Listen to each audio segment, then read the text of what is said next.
ओम नमः शिवाय। प्रिय दर्शकों, तोता बहुत बोलता है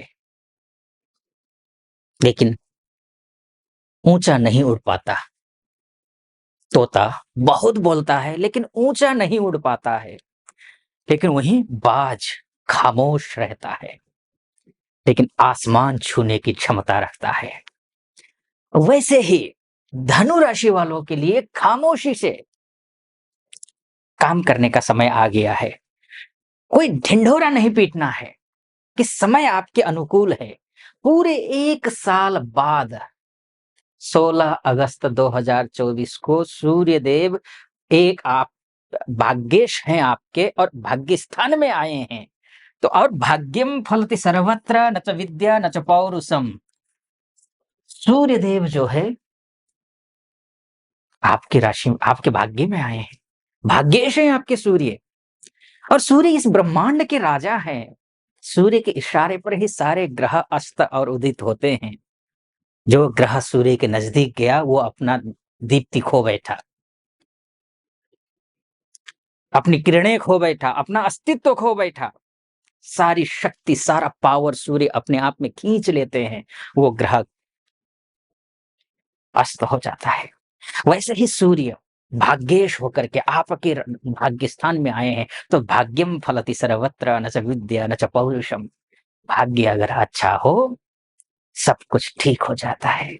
नौकरी अच्छी, व्यवसाय अच्छा, दाम्पत्य जीवन अच्छा, मान सम्मान सूर्य से संबंधित और भी ज्यादा सूर्य संबंधित जितने भी होते हैं, जैसे पिताजी के साथ रिश्ते, मान सम्मान, पद प्रतिष्ठा, पैसा, भाग्य, शासन प्रशासन से लटके हुए काम बनने का योग, ये सब कुछ पॉजिटिव हो रहा है।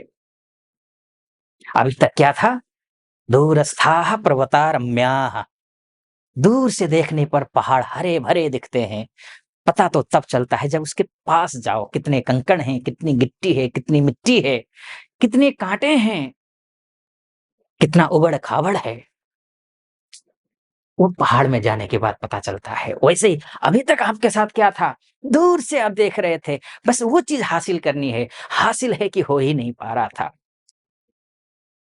अब वो दूर की चीज नजदीक आएगी। कंकड़ पत्थर के साथ नहीं, बिल्कुल साफ स्वच्छ और पवित्र।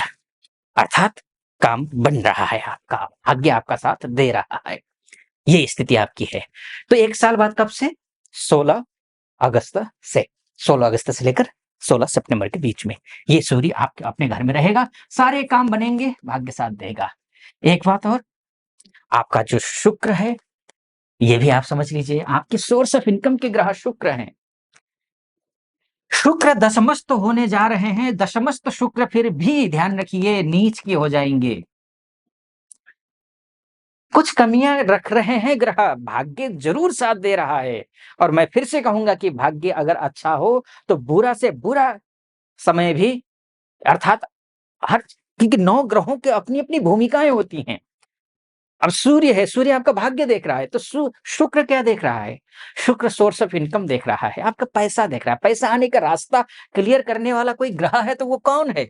वो शुक्र है। ऋण उतारने वाला ग्रह अगर कोई कोई है तो वो कौन है? वो शुक्र है। शुक्र विवाह से संबंधित ग्रह होता है, शुक्र वैभव से संबंधित ग्रह होता है, शुक्र वैभव से संबंधित और समृद्धि से संबंधित ग्रह होता है। शुक्र लग्जरी का परिचायक है। तो भाग्य साथ दे रहा है, लेकिन शुक्र एकादशेष होकर के, सोर्स ऑफ इनकम का ग्रह होकर के केंद्रस्थ हो गया है, राजयोग बन गया है, लेकिन नीच का हो जाएगा। यहां पर टर्म्स एंड कंडीशंस अप्लाई होंगे। वो कैसे?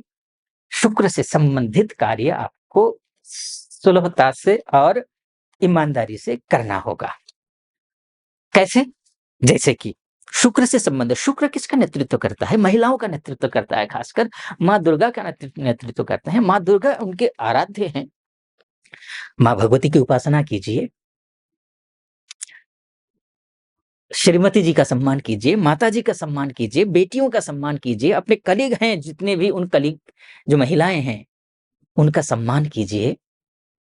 यहाँ तक कि घर में अगर कोई सहायिका है जो आती हूँ, उनका भी सम्मान कीजिए। सबका सम्मान कीजिए। वैसे भी यत्र नार्यस्तु पूज्यन्ते रमन्ते तत्र देवता, जहाँ पर नारियों की, महिलाओं की पूजा होती है, वहाँ साक्षात भगवान निवास करते हैं, देवता निवास करते हैं।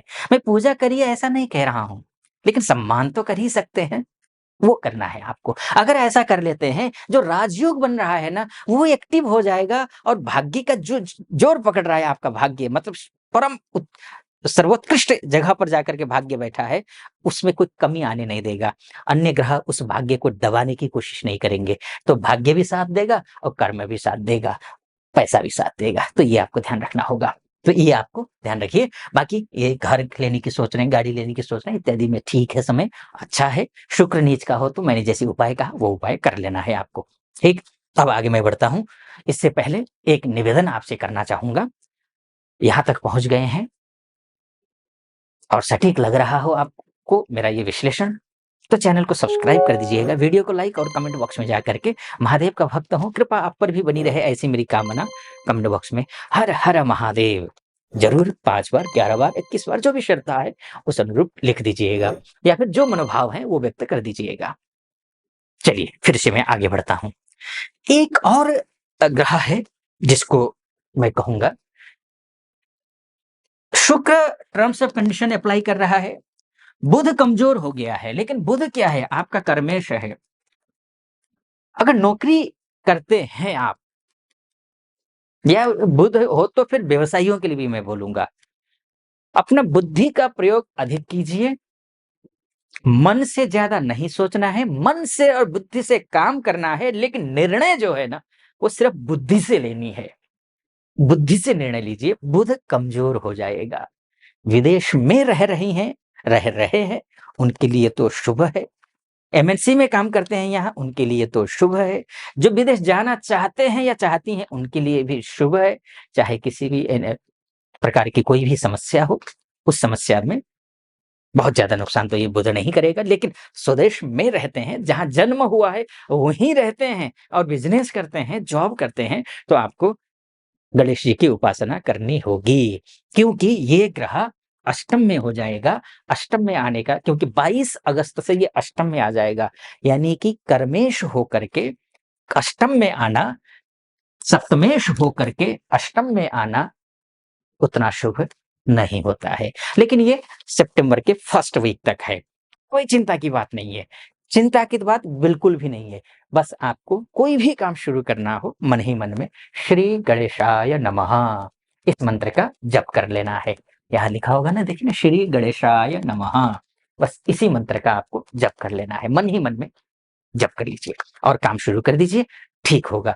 फर्स्ट वीक के बाद अच्छी स्थिति में फिर आप आते हुए दिखाई दे रहे हैं। ठीक, ये बुध के हिसाब से हुआ। अच्छा, ये लेकिन मोटा-मोटी तौर पर है, ध्यान रखिएगा। आपको विस्तार से 1 सेकंड से भी अगर आपका जन्म इधर-उधर होता है, तो पूरी कुंडली बदल जाती है कभी-कभी तो। इसलिए आपकी कुंडली जो है ना, आपका डीएनए है। क्या कुछ होगा भविष्य में? अगर इस विषय पर चर्चा करना चाहते हैं, तो नीचे नंबर है, उस नंबर पे कॉल कीजिए, हमारे प्रतिनिधि से बात कीजिए और अपॉइंटमेंट ले लीजिए मुझसे बात करने के लिए, अर्थात कुंडली दिखाने के लिए। निर्धारित तिथि पर आपसे बात होगी। बाकी इस वीडियो को यहीं पर समाप्त करता हूँ। आप खुश रहिए, प्रसन्न रहिए, वैभवशाली, समृद्धशाली रहिए। महादेव की कृपा आप पर सदा बनी रहे, ऐसी मेरी कामना। सटीक लगा हो, सब्सक्राइब, लाइक और कमेंट कर दीजिएगा। फिलहाल अनुमति चाहूँगा। ओम नमः शिवाय।